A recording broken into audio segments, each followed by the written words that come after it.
Hello, good morning, and welcome to the very last day of learning math, at least. Okay, tomorrow we have a review session, and then Thursday we'll be taking the mock exam. But in terms of new material that's going to be on your Thursday mock exam, this is it. So thank you all for showing up and joining. There is 40 of us. That is awesome. I know it's very tiring now that it is the third week and a Tuesday. So I appreciate everyone who's here and those of you that are joining us on YouTube. So that is also, all the videos have been uploaded to YouTube and everything. So all of that should be updated. I'm trying to update it. I'm trying to get everything updated right at 4 or before 4. So that way, as soon as you're done with prep, if you have free time or spare time and you want to go back and check, those YouTube videos should be up. So let's talk about a few things real quick. Number one, so Alex has been telling me that in his office hours, the majority of you have come in asking about the solutions, right? To when are the solutions going to be posted for this assignment, that assignment. I'm working on it. I'm sorry that it's taking me a little bit of time. That's just because there's one of me and I realized how much assignments that I assigned. So on top of trying to study for my final, which is this Friday. So I'm super excited for that. Not really, I'm terrified. But I have completely finished, for the most part, the factoring worksheet because I know a lot of you were asking about that. So I'm going to go ahead and share my screen here really quick so we can discuss it. And then I will make sure to upload this to your, there it is. I'll make sure to upload it to B courses so that way everyone can see it. Can everyone see this okay? I'm going to assume yes. Okay. I'm joining in on my iPad right now. So these are the solutions to your factoring worksheet. All problems 1, 2, 3, 4, 5, 6, 7, 8, 9, 10, and number 11. So I was working on that this morning, but hopefully you can see that I tried to methodically, that looks a little blurry there. Hopefully you can see that okay. But for the most part, I tried to methodically go through this step by step. And let's say you didn't even do this, you can at least go back, look it out and see, okay, I see how you factor that. So the one that I want to bring your attention to, just because I thought it was really cool, is number 10. So you can see I got all the way down to the final answer, factored everything out. So number 10 was really cool. I didn't realize it simplified all the way down to this. So I'll just talk about it really quick, right? So number 10, okay, this is the original equation up here, right? X plus 1 cubed times 4x minus 9, yeah, blah, blah, blah, blah, blah, all that stuff. Cool. First thing I did, I factored out a x plus 1 squared on the top, right? Because we had the lowest, the least common factor was squared, so I pulled out the squared, right? What's left on the inside, boom, I just rewrote it in there. But the x plus 1 squared and the x plus 1 on the bottom cubed, those canceled out. Now we're left with an x plus 1 on the bottom here and all this good stuff here in the rest of the brackets, okay? What did I do from here? I took what was left in these brackets, came down here, I factored everything out, and I combined like terms to get it into one expression. Now, here's what was really cool. Also the bottom right here, the denominator, if you're like, why did I do that? I FOILed this out, the bottom. I realized I didn't have to. I could have just left it in that form, okay? I factored it out anyways, and then just returned it to its factored form. Factored out, factored in. Sorry, I know it's a little confusing, but yeah, I returned it to its original form here in the denominator. But what was really cool about this is the factored, so when you get to here, 4x squared minus 21x minus 18, okay, that's how it combines on the top. What was really cool about this problem is you can now factor that out using the reverse FOIL method, or I call it the box method. I don't think anyone has ever called it the box method before. I just know how to, so if you know how to factor it out from this form right here, you get 4x plus 3 times x minus 6. Right away, you can see the x minus 6 cancel. You're left with 4x plus 3 on the top and x plus 1 on the bottom. That is your final answer. So number 10 starts with this crazy looking expression. It simplifies all the way down to this little expression right here. So go ahead and check that out. I'll make sure it's uploaded to B courses by today.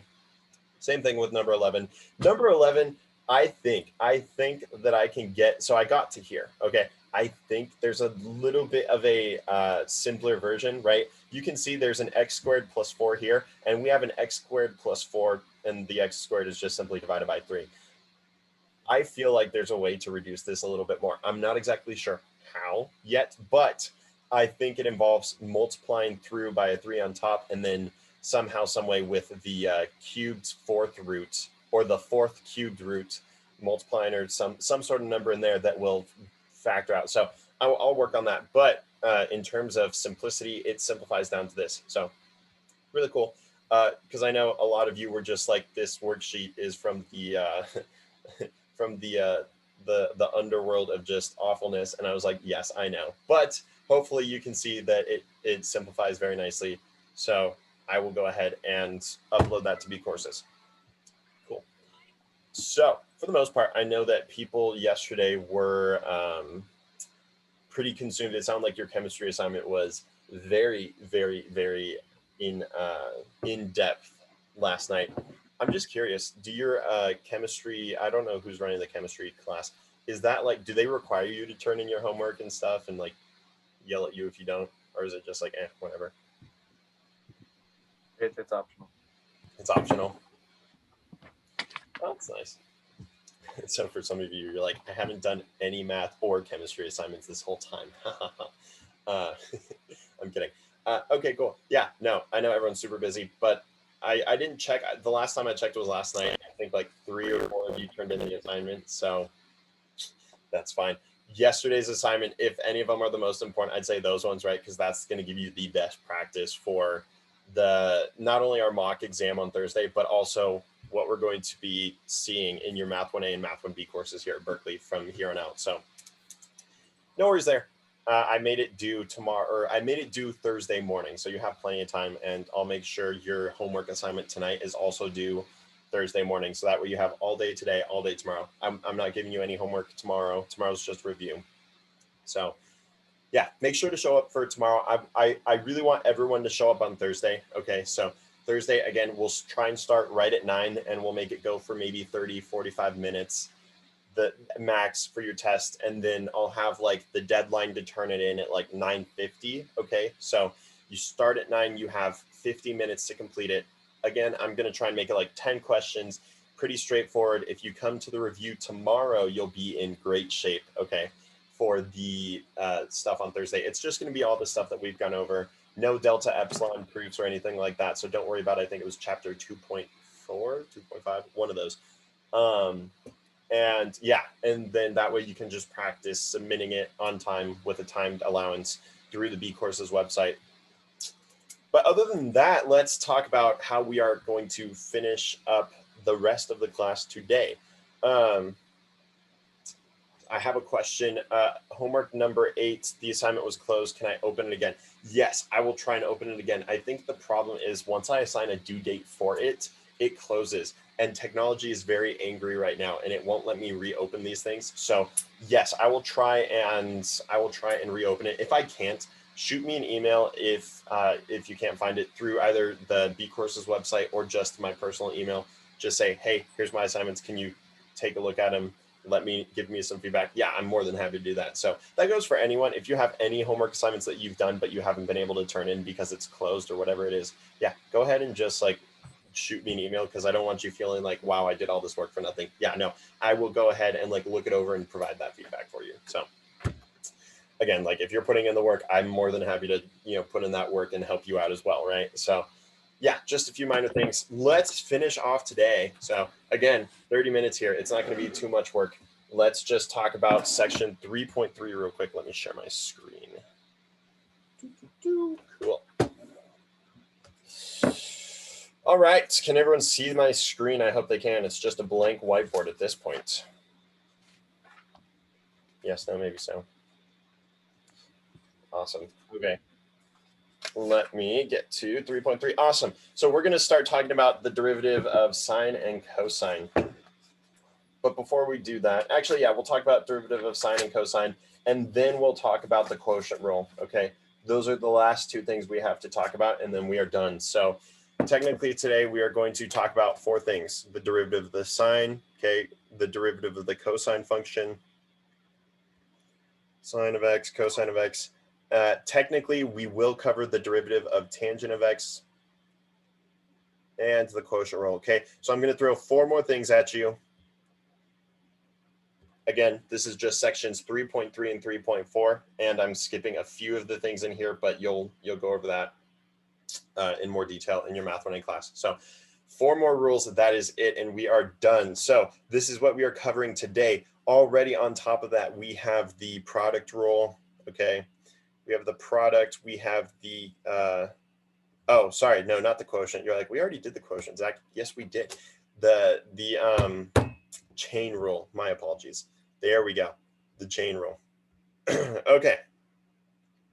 So already we've gone over the product rule. We've gone over the quotient rule.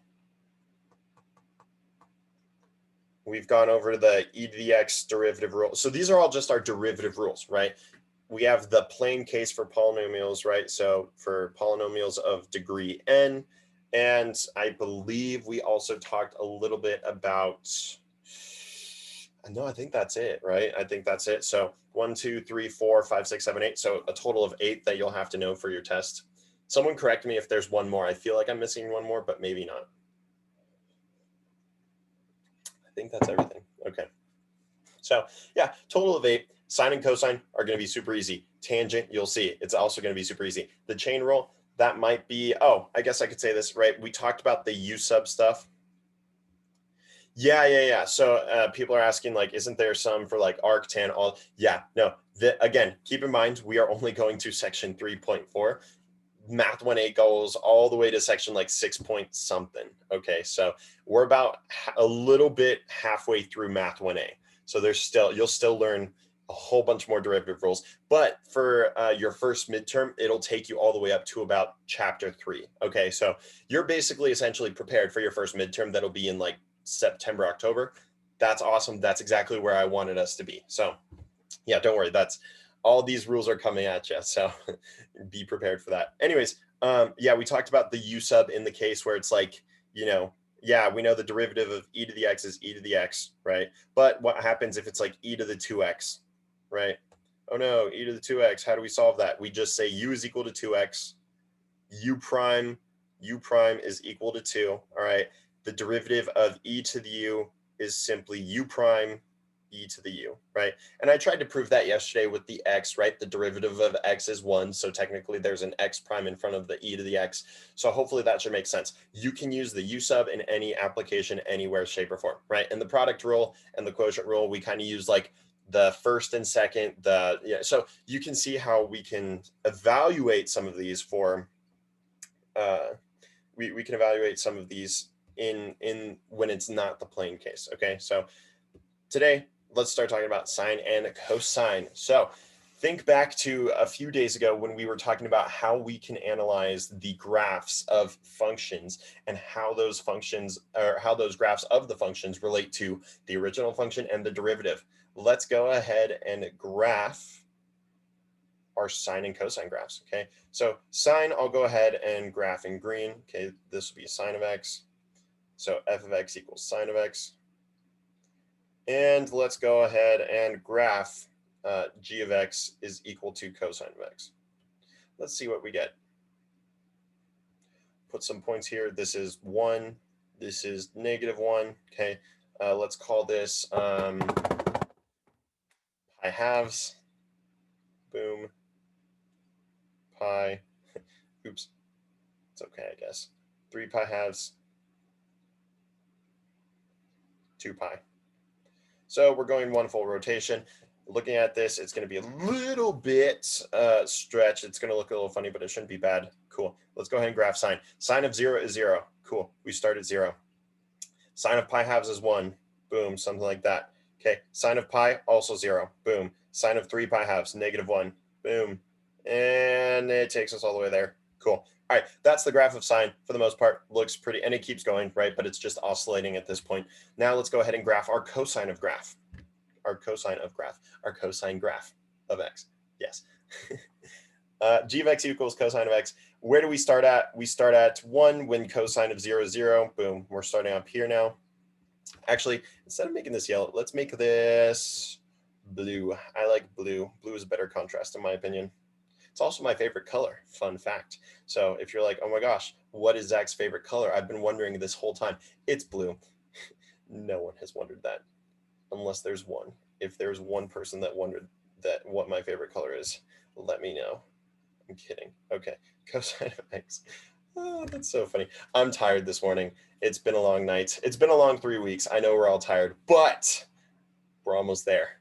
Friday, we are counting down the days, and then you have freshman orientation, and then school starts. So you get a little bit of a reprieve. I guess that's good. Anywho, cosine graph of x. Gosh, starts at 1, does something like this. Awesome. Boom, like that. Boom, something like that. And likewise. All right, right there. Cool. Let's analyze these graphs real quick. Who can tell me something about, all right, let's say we have the sine of x graph. Let's look at the sine of x graph. Let's look at our plateaus, okay? Let's see if we can figure something out about the cosine graph. Boom, right here. This is a plateau. So we draw a point right there at the point pi halves. We draw our tangent line, pretend that crosses or not crosses, but just touches that line. Who can tell me something about the slope of the tangent line of the sine of x graph at this point? What is the slope? 0. 0. Yes, thank you. Awesome. Yes, I see people saying 0. Correct. It is 0. So if it is 0, that means that the derivative of the sine of x graph has to be 0 at this point. Does everyone see how the cosine of x graph is 0 at that point? Right there. Does everyone see that, right? Awesome. Thank you, Jonna. Yeah, right. That's 0. Okay. So intuition is telling us, hey, we're noticing something here. Emmanuel's like, it's the derivative. I know it's the derivative. Okay. But for those of you who haven't seen sine and cosine derivatives before, I'm just going through showing you analytically how we can come to this conclusion, right? So yes, it's starting to look like the cosine of x graph is the derivative of the sine of x graph. Cool. Let's analyze this a little bit more. So we have positive values. We have positive values for the cosine of x graph, okay, from the interval from 0 to pi halves, okay? Our slope of the sine of x graph is increasing. That's good. That's telling us, hey, the derivative, when it's positive values, our slope is positive. When it's negative values, our slope is negative. Cool. Is that what we have here? Yeah, perfect. Okay, we can see we have negative values, all right? We actually have negative values from pi halves all the way to 3 pi halves, and our slope is decreasing all the way there. Cool. Intuition tells us the derivative of the sine of x graph. So let's say f of x equals sine of x. F of x equals sine of x, then f prime of x is equal to cosine of x. Sweet. Easy enough, right? Derivative of sine is cosine. Don't forget it. Don't hide from it. You'll be using this the rest of your life, okay? My midterm that I just took, I think I showed you guys like last week. Yeah, I was taking the derivative and integrals of sine and cosine to the point where it was like super messy and super crazy. They're going to throw a whole bunch of sine and cosine stuff at you in all of your upper division classes, I promise. So again, boom, we just proved this. All right, the derivative of sine is cosine. Cool. Let's see if we can figure something else out about the cosine graph now. All right, so what's the derivative of the cosine graph then, right? Let's look here. Okay, we have, so I'm going to delete these lines. Let's look at the cosine graph now. Let's look at the blue graph. Let's look at when it has, oh, there it goes. It's deleted. Let's look right here. Boom. We're now dealing with the cosine graph. I draw a line. All right, this is the tangent line. The slope of this tangent line is 0. So what does that tell us? That tells us that whatever the derivative graph of cosine looks like, all right, it has to have a 0 point right there. Awesome. We see there's a 0 right here on the sine of x graph. Now we're starting to say, hey, wait a minute, this is looking really good for us. Okay, boom, right here, you can tell the slope is 0 of that tangent line. Again, we have a 0 right here. Awesome. This is looking really good. Now, is the derivative of cosine of x simply the sine of x graph? Are they reciprocals of each other?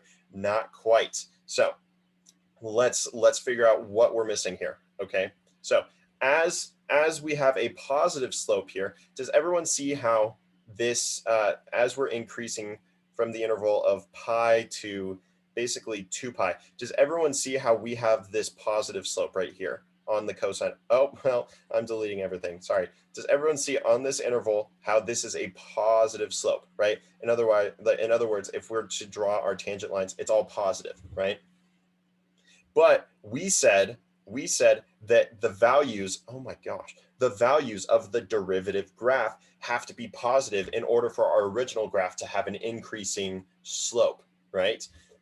What's the problem right here? The problem is the sine of x graph. Yes, we have those zeros when it plateaus for the cosine of x graph. The one thing we're missing though is these are negative values as this graph is increasing. It has a positive slope. So what does that tell us? That tells us if we flip the sine graph, okay? If we flip the sine graph across the x-axis, if we reflect it, then that'll give us exactly what we want in terms of the derivative. So if I were to flip this, oh gosh, let me draw this in red here.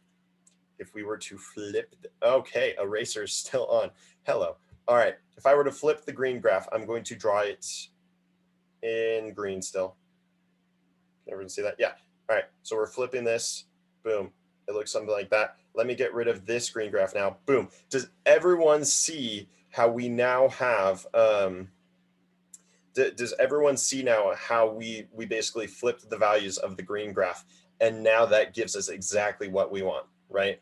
So now we have positive values when the x is we have positive values of the sine graph when cosine of x is increasing, giving us a positive slope. Perfect. When sine of x is when cosine of x is decreasing from the interval of 0 to pi, we see that our green graph from 0 to pi is negative. So we just solved for the derivative intuitively, right, from these graphs. So what does that tell us then? Let's go here to the next page. We said that the derivative of sine, right, sine of x is cosine of x. Okay, so f prime of x. So if f of x equals this, sine of x, then cosine of x, which is equal to our f prime of x. Awesome. What about cosine? So if f of x is equal to cosine, we said it looks very similar to the sine of x graph. We simply reflected it across the x-axis. In other words, a negative sign there will flip it across the x-axis. Boom. If f of x is equal to, or f prime of x is equal to sine of x, negative sine of x, when f of x is equal to cosine of x. Okay, this is a little confusing. Let me write these in terms of, let me rewrite this a little bit cleaner. All right, again, f of x, this is our f of x, this is our f prime of x column. Okay, this is making a little bit more sense. Cool. If f of x is sine of x, the derivative of sine of x is simply cosine of x. Likewise, if f of x is cosine of x, the derivative of cosine of x is simply negative sine of x. Boom. Go ahead and write that down. So these are our two rules that we are going over here. Boom. So we are 50% of the way done. Okay. The derivative of cosine, negative sine. Derivative of sine is cosine.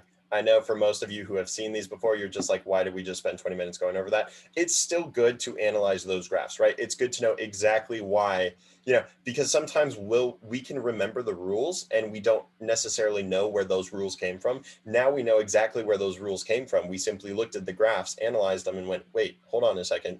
These are simply the derivatives of each other, and the cosine of graph is just the reflected sine of x graph. Now that becomes the derivative, right? So still really good practice, and it'll help you a lot when you get into like chapter 4 and 5, when you're just analyzing graphs left and right and doing like absolute tests for maximum minimums. So, all right, go ahead, write that down. I'll give you an extra like 10 seconds. And we are going to go right into the derivation of tangent. Kamani's like, oh gosh, not again. Yes, Kamani, again. Oh, he's like, I'm done. I quit. You're leaving. You just can't take it. I will try and make this smoother than the last time you saw it. How about that? I'll try and do my best here to make things not as painful. It wasn't that bad, but it was pretty bad. Not that bad. It's not bad. It's just trig stuff, because we're not, for the most part, you're not super familiar with trig. And when I say you, I'm just talking in general, right? Because you'll go over it, but most of your math classes, they're just like, here's some trig functions. you don't have to worry about it. Unfortunately, calculus is like, oh, here's the trig functions. Let's use explicitly only trig functions for like all of calculus. And you're just like, really? It kind of sucks, but here's what it is. Cool. I'm going to move on here. Let's talk. So if I were to say, hey, what's the derivative of sine? You would go, oh, sine of x, that's simply, oh, that's just cosine of x. Yeah, straightforward. All right. What's the derivative of cosine of x? Oh, yeah, that's just negative sine x. Okay. I'm not going to give you those easy problems. You know how to do those. If anything, here's what I do want you to remember, though. All right, we can use that u sub rule. Okay, that u sub rule. So I'm going to give you it again in terms of u. Okay, the derivative of sine of u. Okay, where u can be any function, not just x. Okay, this is equal to u prime. So the derivative of u times or times the original rule, which is simply just cosine of u. Okay. So in other words, okay, these two are essentially the same thing. I just put it in U form, and that's how it is on that sheet that I uploaded for you that you can download and keep with you. All right, so let's say we had sine of 2x, okay? Yes, I know there's double angle formulas. I'm not going to talk about those. Those suck. What is the derivative of sine of 2x? Okay, it's as simple as this. U equals 2x. U prime is equal to 2, right? Those are just simple derivatives, right? So we replaced 2x with u. Now we know exactly how to solve this. It's simply u prime cosine of u. All right. So the derivative of u prime we said is 2. Okay. The derivative of sine of 2x is simply 2 times cosine of u. In this case, it's 2x. Boom. Problem solved. Okay. I know it's pretty straightforward, but again, I want you to remember that u sub form. So hint, hint, there's a good chance I'm going to give you a problem on Thursday that is going to be either a sine or cosine derivation, and you're going to have to use that u sub notation. So I would just remember this now, so that way you don't get to it and you're like, oh, I've never seen this before. I'm telling you now, so that way you've seen it before, okay? The derivative of cosine u, that is equal to negative u prime sine of u, all right? Go ahead and write these down for me. Boom. All they're doing is saying the same thing, okay? The derivative of sine of x is cosine of x, right? Where x is just x, right? X equals x. What is the derivative of x? It's simply 1, okay? We have a 1 times cosine out here. So this is technically x prime cosine of x, right? We talked about it yesterday. Hopefully that makes sense. Let me put that equal sign back here. All right. I'm going to go ahead and move on unless somebody wants me to stop. Any stoppages, or can I keep going? No one. Awesome. Yeah. So just remember, try and remember in this u sub form. Okay. If it is just sine of x, it's as easy as, okay, what is x prime? X prime is 1. Okay. Now problem solved. It's as easy as that. So moving on here, moving along. Like the, oh gosh, I forgot the name of the band. Is it the All American Rejects? The song Move Along that came out in like 2008. No one knows what I'm talking about. Okay. I listen to like Green Day and all of them, so maybe you know what I'm talking about. Is it Green Day? No, it can't be Green Day. No, it is All American Rejects. It is the All American Rejects. Okay, thank you. Yeah, I used to listen to that song all the time. Love it. It's a great song. Cool. Let's talk about, all right, let's talk about how we can find the derivative of tangent. Okay. If I said find the derivative of tangent of x, you're just like, how on earth do I do that, Zach? I have no idea what you're talking about. Okay, do it right now. Oh no, you can't. Is there an easy rule for this? Yes. Are we going to derive that easy rule? You bet we are. Here's how we're going to do it. So what is another way of writing tangent of x? We can rewrite tangent of x in terms of our other trig rules. What is it? Sine over cosine. Sine over cosine. Kamani knows exactly what we're doing. Thank you, Kamani. He's like, I swear on my life. I promise. I'll try and make it as painless as possible. Hopefully everyone's familiar with this. Sine divided by cosine. Sine divided by cosine is tangent, okay? You should have learned this by now. If not, here you go, okay? Sine divided by cosine, that gives us tangent. Why? Because you have sine, which is opposite over hypotenuse. Okay, so this is O over H, opposite over hypotenuse. You have cosine, which is adjacent over hypotenuse. Okay, we're dividing fractions. Okay, we flip the adjacent over hypotenuse. The h's cancel out, and we're left with opposite over adjacent. Okay, we're left with opposite over adjacent. Oh, what's that? That's tangent. There you go. That's your proof. Sine divided by cosine, that's tangent. Cool. So essentially what I'm asking for when I'm telling you to take the derivative of tangent, really all I'm saying is take the derivative of sine of x divided by cosine of x. Cool. Let's rewrite it. What is the derivative d dx of sine divided by cosine? You're just like, well, we just talked about the derivative of just sine. We said that's cosine. The derivative of cosine is just negative sine. How do we take the derivative when they're in fractions like this? Wait a second, do you remember yesterday? Because I sure do. Haha, we can do the quotient rule on this. That's right. We have the top and the bottom function. Okay, this is the quotient rule from yesterday. Go ahead and check your notes or come back to the YouTube video and slow things down a little bit. I'm just going to go and solve it out here. Okay, what is the quotient rule? The quotient rule basically tells us this. We have the, oh gosh. Yes, we have the bottom function times the derivative of the top minus the top function times the derivative of the bottom. Okay, I'm just using the prime notation, right? T prime is the derivative, B prime is the derivative of that function, all over the original bottom function squared. Hopefully you remember. Hopefully, this is the quotient rule. Okay, someone double check me really quick to make sure I wrote it down correctly. Sometimes, okay, thank you, Kamani. Sometimes I can write it down flipped and then it gives you a negative answer. Yeah, but we'll see really quick. Awesome. Let's go ahead here. All right, like this. Let's go ahead and write out what we know. What is the top function? The top function in this case is sine of x. Boom. Does everyone see that? This is our top function, sine of x. Awesome. Bottom function, what is it? The bottom function is just cosine of x. All right, what is t prime? Here, let me rewrite this down here really fast. Okay, so I'll write the bottom. B is equal to cosine of x. What is b prime? Well, we know that the derivative of cosine of x, okay? So if b is equal to cosine of x, then the derivative of b, right? The derivative of cosine is negative sine of x.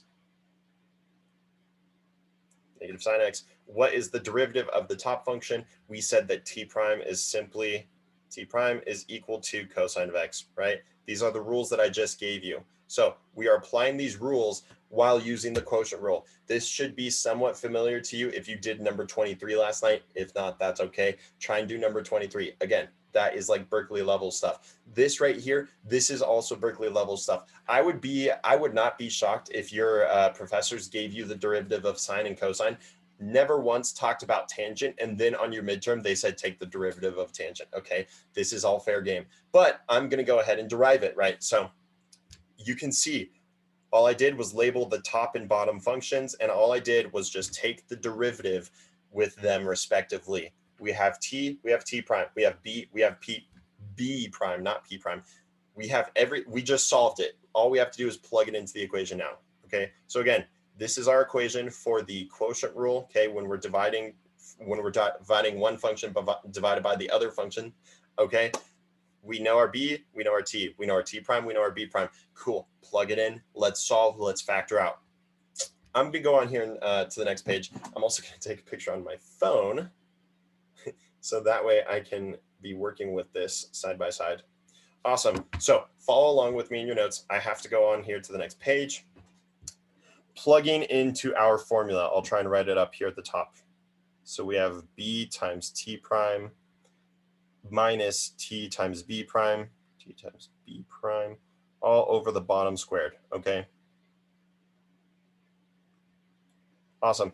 All right, let's go ahead and start plugging in. All right, the bottom equation, we said that is cosine of x. So this is cosine of x. So I'm just plugging it in now. So we have cosine of x is our b. What is our t prime? We said that is also cosine of x. Cool, that is our t prime, cosine of x. I will combine them in just a second. So yes, cosine, not cast sine. I know that looked like an A. Boom. Cosine of x minus, what is our top function? Our top function is sine of x times the bottom function, the derivative of the bottom function. We said b prime is equal to negative sine x. See how I do this? I'm going to write the sine x here, but it's multiplied by a negative sine x. What happens to the minus sign here? Boom, it becomes a plus, okay? So sine of x times minus sine of x, that gives us minus sine of x squared, okay? But all I did was just pull that negative sign out and now it becomes a positive sign. Hopefully no one's confused there. Now I'm going to divide this by the original bottom function squared. We said b is equal to cosine of x. This is simply cosine of x squared. All right. So again, all I did, I found b, we labeled our top function, our bottom function. We found the derivatives of each one, t prime and b prime. Now all we did was just plug it into the equation. Okay. So at this point, the only thing that we did that was calculus related was technically writing out the quotient rule and finding the derivatives of the functions, and the rest of it was just algebra plugging it in. Okay, that's all we did. So again, it shouldn't be too complicated, right? Let's go ahead and solve. So cosine of x right here, cosine of x times cosine of x, we can rewrite that as cosine squared of x. Okay, let's write that, cosine squared of x. So I'm rewriting this now down here. Cosine squared of x plus sine squared of x on the top here, right? Plus sine squared of x, all divided by cosine of x squared. Okay, so we now rewrote this expression down here like this, right? Cosine of x times cosine of x, cool. Cosine squared of x. Sine squared times sine squared, or sorry, sine times sine, that's sine squared.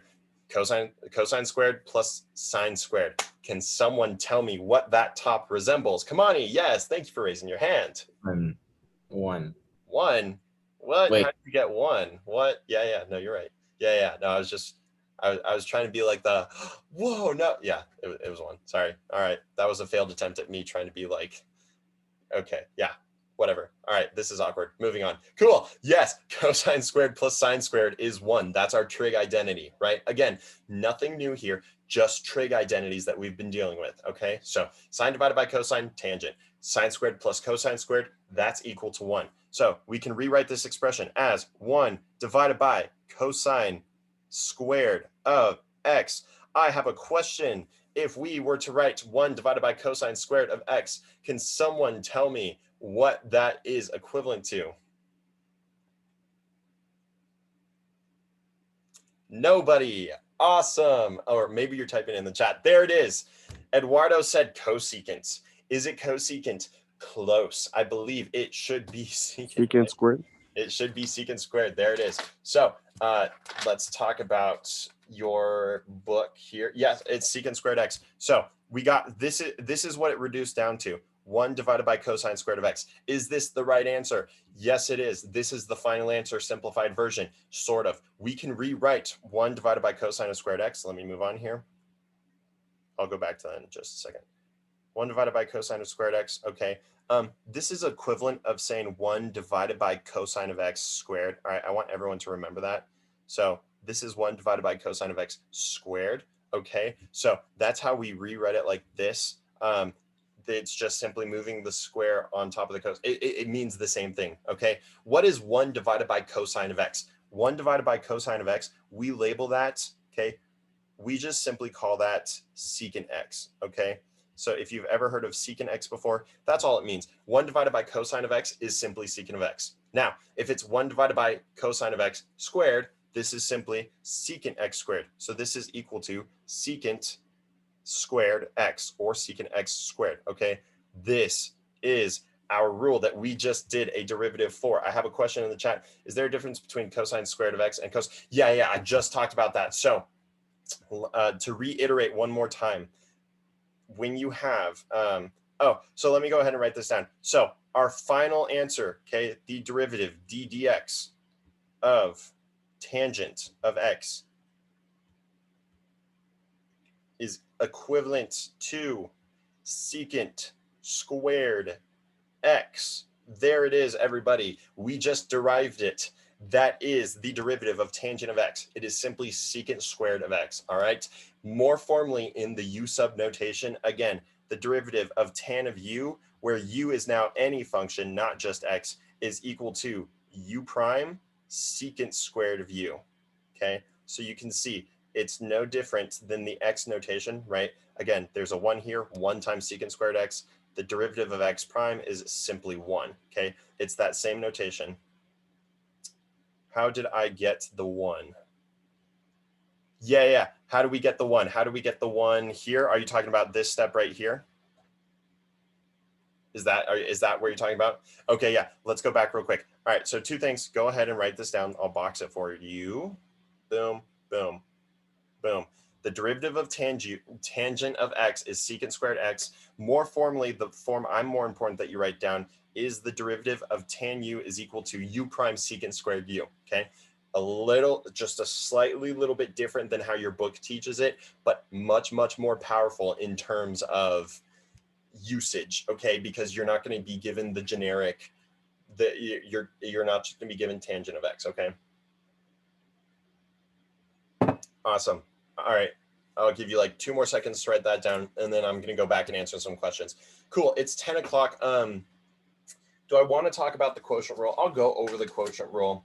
That's like the one thing, or sorry, not the quotient rule. Oh my gosh, I'm so sorry. The power rule. No, I forgot what it is already. Oh my gosh, not the power rule. The chain rule. Yeah, the chain rule. Cool. All right. Does everyone have that written down? I'll come back to it if you need me to. Where did we get the 1 from? Okay. Let me see if I can explain this to you again really quickly. We said that the derivative, when we're dealing with 2 functions, right, the quotient rule, all I did was write down the quotient rule here. Boom. All right. I solved for the top and bottom functions and the derivatives of each of those. What did I do? All I did was plug it into the equation. Plugging it into the equation, that gives me everything inside of this gigantic blue box, okay? Now, that arrow that I drew right here, boom, this one, okay? All I did was I started combining like terms. Cosine times cosine, cosine squared. Sine times sine, sine squared. Cosine squared plus sine squared on the top, divided by cosine of, cosine of x squared. Sorry if that confused anybody, okay? Cosine squared plus sine squared, we said that is equivalent to 1 based off of our trig identity. We rewrite it as 1 divided by cosine squared of x. Let me see, someone, you said, when I said 1 divided by cosine is equal to secant x, but since it is squared, that is, yes, correct. So, all right, let me finish Felipe's question. So again, how we got that 1 there, all right, cosine squared plus sine squared, that is a trig identity. Sine squared plus cosine squared is equal to 1, right? We know that based off our trig identities. If not, go ahead and review your trig identities, right? But you should have hopefully learned those by now. Now all we do, okay, cosine squared stays the same in the denominator. Now it just becomes 1 divided by cosine of squared of x. Awesome. Let's go and answer one other question. I was asked, yeah, no worries, Felipe. If I said 1 divided by cosine of x is equal to secant x, since it's squared, that makes secant squared x. Yes, correct, Emmanuel. So again, we said that 1 divided by cosine, right? 1 divided by cosine based off of our trig, right? That is equal to secant, all right? Secant, more formally secant x, all right? I know I didn't write the x, but that's equal to secant x. So what happens if it's 1 divided by cosine squared? That's simply just secant squared, all right? Or you can rewrite it like this, secant of x squared, same thing. Yes. So again, I know trig identities, they suck. You're going to just have to get used to them because that's pretty much that when you're given very hard problems in calculus, this is how they make it hard. They give you trig, and the majority of it is not hard. It's just formulas. The way that it gets hard is by trying to solve the problem and reduce it into something that you know how. A lot of the time they're going to throw double angle formulas at you, trig identities, all this stuff that you saw years ago but you never really used. Now you use it a lot. So all right, let's talk about it. We said the derivative of sine of u, all right, I'm giving you a recap, is equal to u prime cosine of u, where u can be any function. The derivative of cosine of u is negative u prime sine of u. All right. We also said the derivative of tan of u is equal to u prime secant squared of u. Sorry. There it is. We just covered these 3. I'm going to go over one more. Go ahead and write this down in U form notation. Let me give you a quick example while you're writing this down for those of you that have seen this before. Why am I telling you to do this U sub notation? What is the derivative of sine of x cubed? Do we know how to solve this? Now you're like, oh my gosh, I've never seen that before. Cool. U equals x cubed. U prime equals 3x squared, right? The derivative of x cubed is simply 3x squared by our generic polynomial derivative rule, okay? Do we have everything we need to solve? You bet we do. We have the derivative of sine of u, right? We can rewrite this as sine of u now, okay? Because we said u is equal to x cubed. We know that that is u prime cosine of u. What is u prime? 3x squared. This is 3x squared times cosine of u, where u is equal to x cubed. It's as easy as it gets. Boom. Right? So again, try and remember the u form because they're not going to give you easy sine of x. What's the, like, everyone knows what the derivative of sine of x is now, right? It's cosine of x. If you remember in that u form, boom, there you go. That leads us into our next section. Can I move on? Is everyone okay with that? Can I move on? Yeah, hopefully, maybe. Cool. Claudia is giving me a thumbs up. Thank you, Claudia. I am going to go and talk about the chain rule. Inherently, I think everyone's starting to realize this. Maybe you're not, that's okay. If you've seen the chain rule before, now you can understand why I'm doing U sub. Why am I doing U sub? Because it's the chain rule, right? I'm giving it to you in chain rule notation. Why am I doing that? Because it makes things so much simpler and so much easier. Okay, so let's move on here. Let's talk about the chain rule really quickly. What if I want to take the derivative of x squared plus 3x, cool, squared? What is the derivative? You're like, what is that? I don't know. Now it's a square. What is the derivative of x squared plus 3x squared? There is a way around this, okay? You could factor this out. You could say, well, x squared plus 3x squared is simply x squared plus 3x times x squared plus 3x, okay? You could factor this out. Then you would get one long polynomial expression. It'd be like x to the fourth plus, I think, like, 3x or like x cubed something, x squared. Then you could take it term by term using our simple derivative rules for polynomials, right? Take the derivative of every single term. I don't want to do that. Why? Because that's going to take too long. There's got to be an easier way, right? Yes. This is called the chain rule. Chain rule. It's as easy as this, okay? You take the derivative of the inside. Take the derivative of the inside. So let's call this u. U equals x squared plus 3x. All right. Go ahead, take the derivative of the inside. We know what the derivative is, right? U prime is equal to 2x plus 3. Boom. Okay. Take the derivative of the inside. This now becomes u prime times what? Now take the derivative of the outside as if it were its own function. In other words, if I said the derivative of u squared, okay, that is equal to 2 times u, right? Does everyone see that? Right, the derivative of u squared is simply 2u.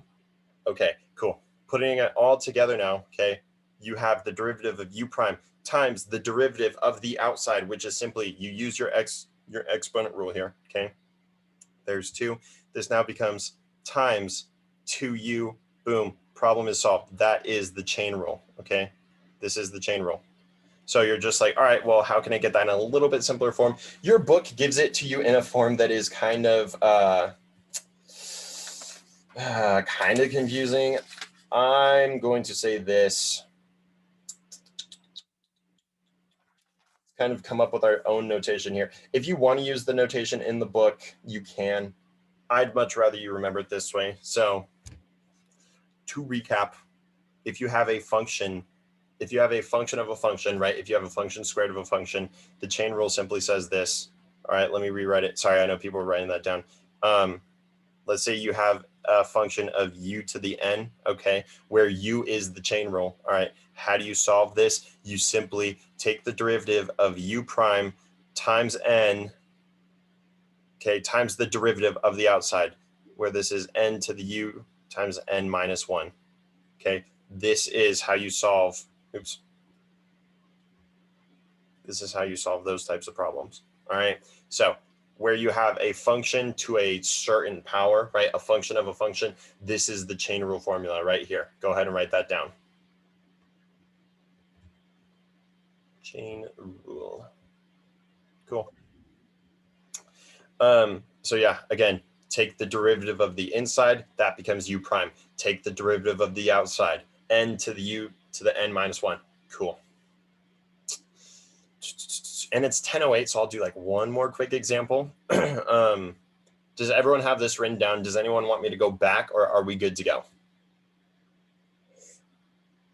Everyone have everything written down okay? Awesome. I see Marcos giving me a thumbs up. Perfect. Let me go and do a quick example. Let's say we have the square root of x squared plus 3. Okay, the square root of x squared plus 3.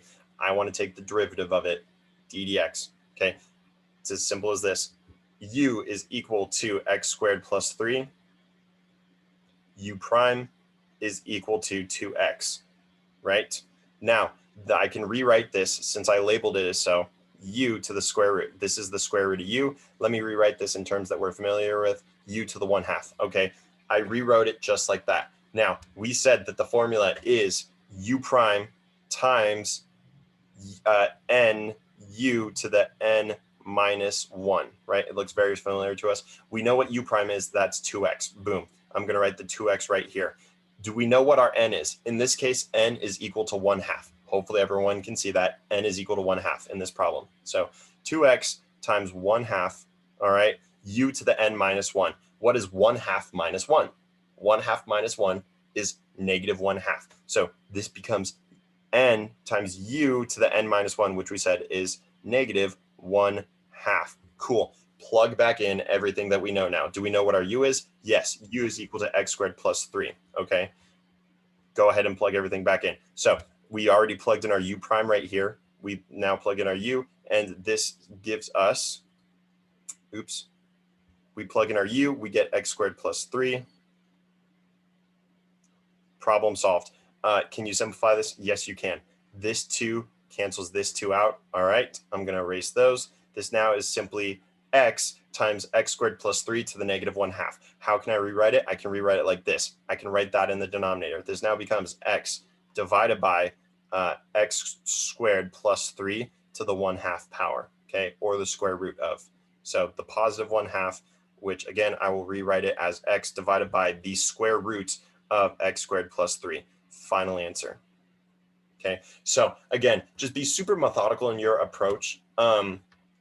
Be super methodical in your approach, right? This is our formula. We know this is our formula. Find u prime. We label your u, find u prime, and just plug it back into the equation. It's as simple as that. So as long as you can get here, you can plug these back into your equation and solve for x and simplify.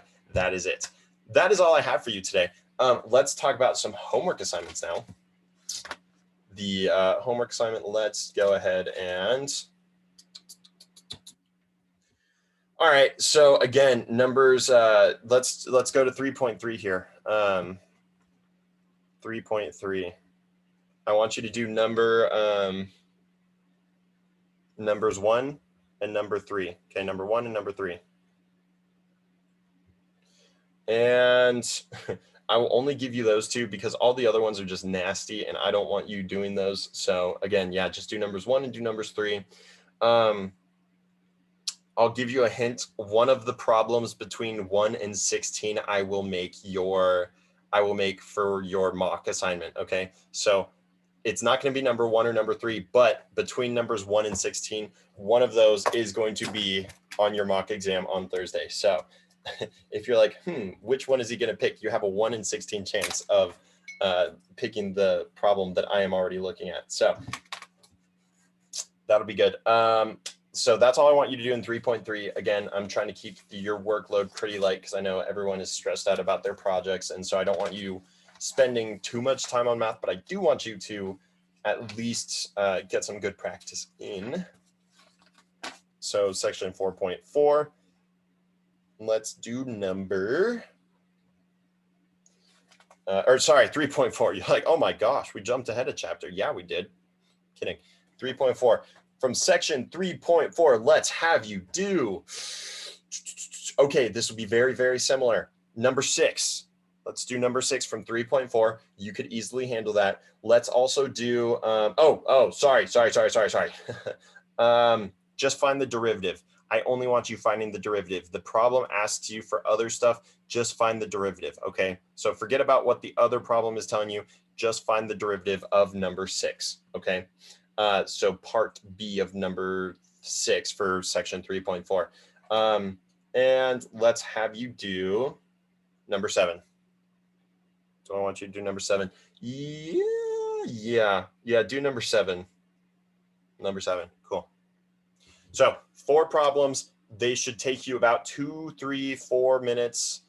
I'll say 5 max, 5, 10, 15, 20. That's about 20 minutes, 25 minutes of your time.